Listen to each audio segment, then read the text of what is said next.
శ్రీమాత్రే నమః. సద్గురు జ్యోతిష్యాలయం వారి యొక్క విశ్వావసునామ సంవత్సర 2025 మార్చి 29 నుండి మొదలు పెడితే మళ్ళీ 2026 మార్చి 28 వరకు వచ్చే ఈ తెలుగు నూతన సంవత్సరంలో వచ్చినటువంటి సంవత్సర రాశి ఫలితాలని మనం ఇప్పుడు తెలుసుకోబోతున్నాం. ప్రతి ఒక్కరికి ఏముంటుందంటే, గురుగారు నాకు ఎలా ఉండబోతుంది ఈ సంవత్సరం, నాకు ఆరోగ్యం ఎలా ఉంటుంది, నాకు ఐశ్వర్యం ఎలా ఉంటుంది, నా వ్యాపారం ఎలా ఉంటుంది, నాకు ఉద్యోగం ఎలా ఉంటుంది, నాకు అసలు ఉద్యోగం వస్తుందా రాదా, నాకు వివాహం అవుతుందా అవదా, నాకు సంతానం కలుగుతుందా కలగదా, నా వ్యాపారం అభివృద్ధి అవుతుంది, నేను విదేశాలకి వెళ్తానా వెళ్ళనా, ఎన్నో ప్రశ్నలతో కూడినటువంటి ఆ ప్రశ్నలకు సమాధానమే ఈ గోచార గ్రహస్థితి. ఇందులో మళ్ళీ చెప్తున్నాను, గోచార గ్రహస్థితి మీ యొక్క వ్యక్తిగత జాతకానికి ఒక 30 నుంచి 40% మాత్రమే వర్తిస్తుంది.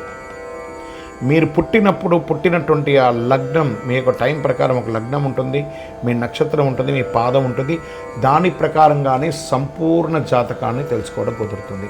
నేను చెప్పే ఈ గోచార ఫలితాన్ని కొంతవరకు తీసుకోండి. తర్వాత మీ యొక్క వ్యక్తిగత జాతకాన్ని మీ పరిసర ప్రాంతాల్లో ఉన్నటువంటి గురువులను సంప్రదించండి. గురుగారు నాకు ఈ సంవత్సరం ఎలా ఉంది, నాకు జాతకం చెప్పండి, వారి దగ్గర అవసరమైతేనే తెలుసుకోండి. మళ్ళీ చెప్తున్నాను, ప్రతి దాంట్లోనూ ప్రతి ఎపిసోడ్లోనూ నేను చెప్తూ ఉంటాను, జాతకం పడుతున్న వర్షానికి ఒక గొడుగు మాత్రమే, కానీ జాతకం జీవితం కాదు. మీరు మిమ్మల్ని నమ్మండి, మీ ఇష్టదైవాన్ని నమ్మండి, మీ కులదైవాన్ని నమ్మండి, మీ జీవితం బాగా ఉంటుంది. మరి లేదు గురుగారు, మేము మీ దగ్గర తెలుసుకోవాలనుకుంటున్నామని చాలామందికి ఉంటుంది కదా. మా దగ్గర తెలుసుకోవాలనుకుంటే కింద కనబడుతున్న మా నెంబర్కి మీ పేరు, date of birth, time of birth, place of birth WhatsApp చేయండి, కాల్ చేయకండి. అది చూసిన తర్వాత మా అడ్మిన్స్ మీకు రిప్లై ఇస్తారు. కుంభరాశి మిత్రులారా, మీరు ధనిష్ఠా నక్షత్రం 3-4 పాదములు, శతభిష నక్షత్రం మరియు పూర్వభాద్ర నక్షత్రం 1, 2, 3 పాదాలకి జన్మించిన మీరు కుంభరాశి వారుగా పరిగణించబడుతున్నారు. ఈ యొక్క విశ్వావసునామ సంవత్సరం మీకు శుభాశుభ ఫలితాలు ఎలా ఇస్తుందని చూస్తే, ఈ సంవత్సరం శని మీ యొక్క జన్మం నుంచి మీనంలోకి మారుతున్నారు. అంటే 7.5 యొక్క 3వ దశలో మీరు వస్తున్నారు.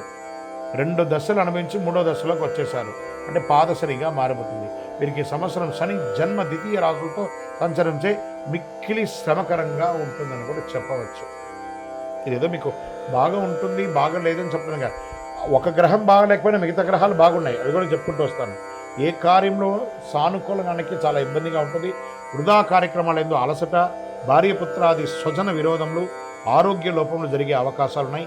అకారణ కలహములు అయ్యే అవకాశాలు ఉన్నాయి.